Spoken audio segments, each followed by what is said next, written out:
Bienvenidos a esta nueva cápsula económica sobre los resultados del PMI para Colombia correspondientes al mes de agosto.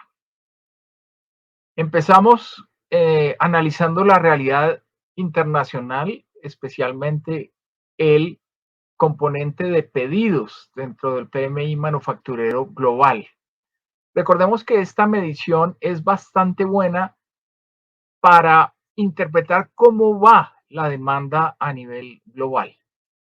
Y nuevamente hay que tener en cuenta que cuando el PMI está por encima de 50 hay expansión, cuando está por debajo de 50 hay contracción.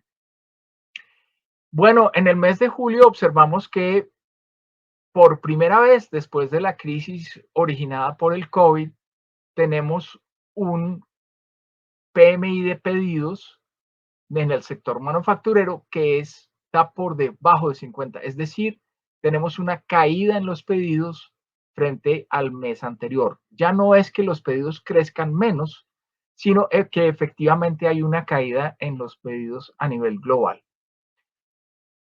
La interpretación de esto tiene que ver obviamente con la pérdida de dinamismo de la actividad económica en el mundo, especialmente en Europa, a raíz de los fenómenos asociados con la invasión de Rusia a Ucrania, el aumento en los precios de los combustibles y ahora la escasez de combustibles en países como eh, Alemania y Francia que pueden recurrir a racionamientos de energía en los próximos meses.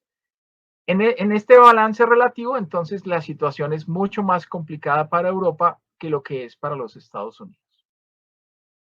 En esta última economía, por fortuna vemos que ya en el mes de julio tuvimos un retroceso en el nivel anual de inflación y la mayor parte de los analistas está pronosticando que empezamos a ver en los Estados Unidos realmente un proceso significativo de desinflación para los próximos meses.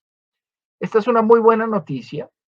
Es muy probable que el aumento que estamos viendo en los salarios en los Estados Unidos, aunado a una menor inflación, permita que la economía de los Estados Unidos tenga un repunte en el segundo semestre de este año. Y es una muy buena noticia porque contrasta con lo que habíamos comentado para el caso de Europa. Pasemos ahora al caso de Colombia, donde las cifras son bastante positivas en términos del PMI. Recordemos que en el mes de julio tuvimos una caída en la producción industrial asociada a algunos eventos internos y en el mes de agosto tenemos una recuperación frente a esos niveles. Tenemos un PMI que está en 52.4, superior a la cifra que habíamos visto de 49.5 en el mes anterior. Aquí también las noticias son positivas en términos de los componentes del PMI. Ahora bien, recordemos que el PMI mide variaciones secuenciales. Yo quiero presentarles a ustedes un ejemplo de cuán diferente es utilizar variaciones anuales o variaciones secuenciales cuando uno analiza una variable económica.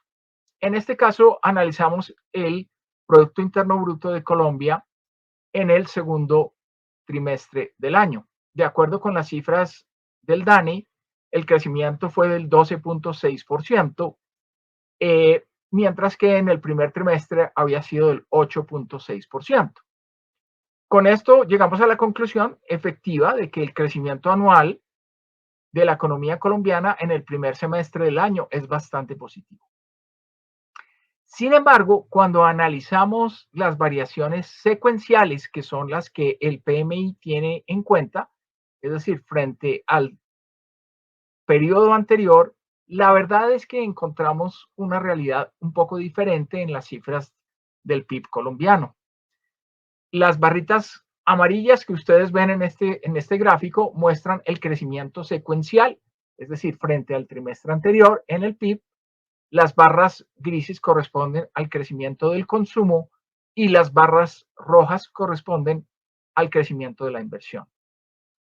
El diagnóstico aquí es bastante diferente.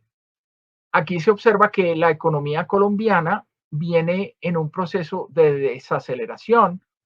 En el tercer trimestre del año pasado crecía a una tasa del 6.4 para crecer a una tasa muy cercana al 3% en el último trimestre del año pasado, a un 1.4% en el primer trimestre de este año y al 1.5% en el segundo trimestre de este año.